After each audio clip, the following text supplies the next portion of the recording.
ಇವತ್ತು ನನ್ನ ಹೆಂಡತಿಗೋಸ್ಕರ ಬಿರಿಯಾನಿನ ಮಾಡ್ತಾ ಇದ್ದೀನಿ. ತುಂಬ ದಿನದಿಂದ ನನಗೆ ಬಿರಿಯಾನಿ ಮಾಡಿಕೊಡಿ ಅಂತ ಕೇಳ್ತಾ ಇದ್ಲು. ಅವಳಿಗೆ ಸರ್ಪ್ರೈಸ್ ಕೊಡೋಣ ಅಂತ ಇವತ್ತು ಬಿರಿಯಾನಿನ ಮಾಡ್ತಾ ಇದ್ದೆ. ಒಂದು ಹುಡುಗಿಗೆ ತಾಲಿನ ಎಷ್ಟು ಅದ್ಧೂರಿಯಾಗಿ ಕಟ್ತೀವಿ ಅನ್ನೋದು ಮುಖ್ಯ ಆಗಲ್ಲ, ಆ ತಾಲಿ ಕಟ್ಟಿರೋಳನ್ನ ಎಷ್ಟು ಅದ್ಧೂರಿಯಾಗಿ ನೋಡ್ಕೋತೀವಿ ಅನ್ನೋದು ಮುಖ್ಯ ಆಗುತ್ತೆ. ನೀವೆಷ್ಟಾದರೂ ಅಮ್ಮವ್ರ ಗಂಡ ಅಂತ ಹಾಕಿ ಇಲ್ಲ ಏನಾದರೂ ಕಮೆಂಟ್ ಹಾಕಿ, ನನ್ನ ಹೆಂಡತಿಗೆ ನಾನು ಎಲ್ಪ್ನ ಮಾಡ್ತಾನೆ ಇರ್ತೀನಿ ಎಲ್ಲ ಕೆಲಸದಲ್ಲೂ ಕೂಡ.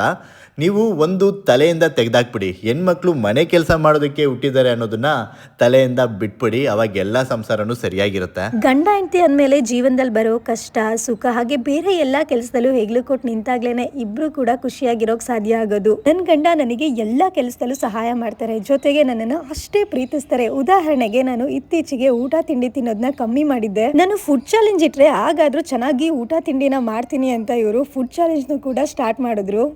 ನಿಮ್ಮಿಂದ ನಾನ್ ಬಯಸೋದು ಏನ್ ಗೊತ್ತಾ, ನೀವ್ ಯಾವಾಗ್ಲೂ ನಗ್ನಗ್ತಾ ಇರ್ಬೇಕು ಅಂತ. ಆ ನಗು ಜೀವನ ಪೂರ್ತಿ ನಮ್ ಜೊತೆ ಇರ್ಬೇಕು. ಅದೇ ತರ ನೀವೆಲ್ಲರೂ ಕೂಡ ನಿಮ್ಮ ಮನೆಯವ್ರ ಜೊತೆ ಖುಷಿಯಾಗಿರಿ. ಎಲ್ಲರ ದಿನ ಶುಭವಾಗಲಿ.